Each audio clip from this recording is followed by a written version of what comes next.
કરે તો કરણે ટાગોરને યાદ કર્યું. ટાગોર કહે છે એની જે હસ્તાક્ષરની એક નાનકડી એવી 2-3 બુકો પાર પાડી, જેમાં ટાગોરે હસ્તાક્ષર, એમાં કોઈક એક બાળકે પૂછ્યું કે ગુરુદેવ સાહિત્યની વ્યાખ્યા તમે શું કરો? એને કહ્યું જગતનું મંગલ કરે એનું નામ સાહિત્ય. મંગલાનાંચ કરતારો, વર્ણા વર્ણો હોય, શબ્દો હોય, પંક્તિઓ હોય, કવિતા હોય, ગઝલ હોય, કાંઈ પણ હોય, ઇવન મહાકાવ્ય કેમ ન હોય, પણ મંગલાનાંચ કરતારો વંદે વાણી, એવી વાણી દેવી સરસ્વતી અને વિનાયક ગણેશજીની વંદના કરી.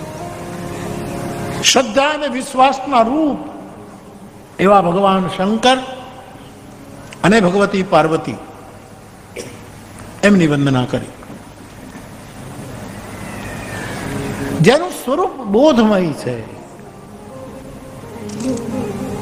એવા ગુરુ, જે શંકર રૂપ છે, શંકર રૂપ છે એવા ગુરુની વંદના કરી.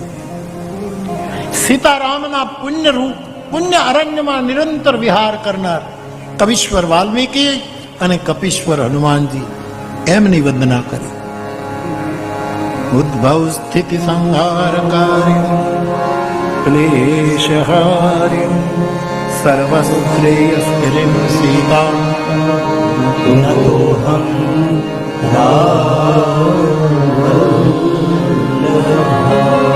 ભગવતી જાનકીજીની વંદના કરી. યન્માયાવશવર્તિ વિશ્વમખિલમ બ્રહ્માદિ દેવાસુરા, ભગવાન રામના પરમ તત્વની વંદના ગોસ્વામીજીએ કરી.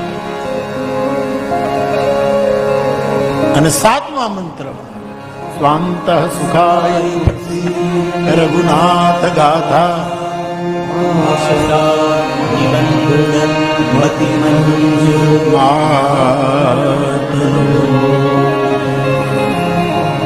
આ રામચરિતમાનસમાં વેદની વાતો છે, શાસ્ત્રો છે, દર્શનો છે.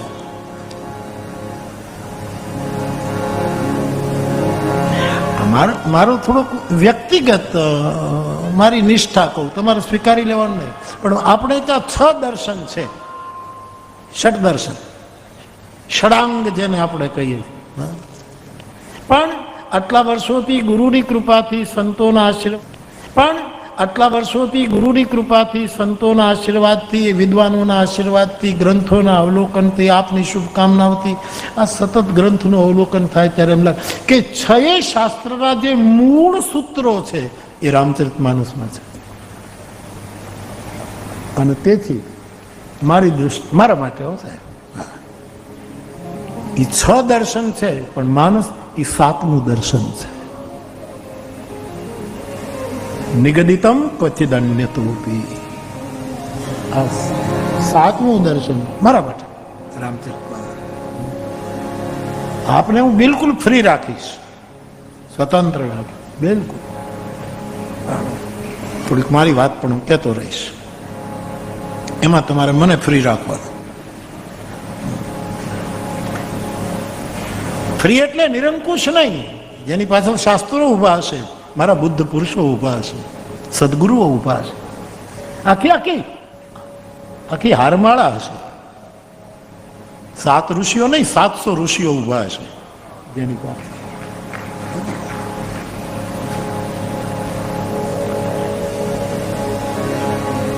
સ્વાંત સુખાય તુલસી રઘુનાથ ગાથા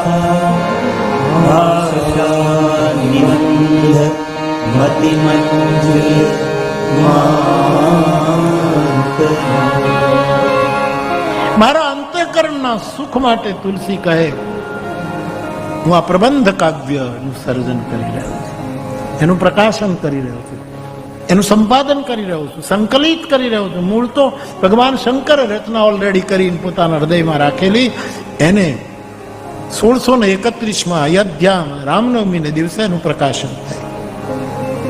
અવધ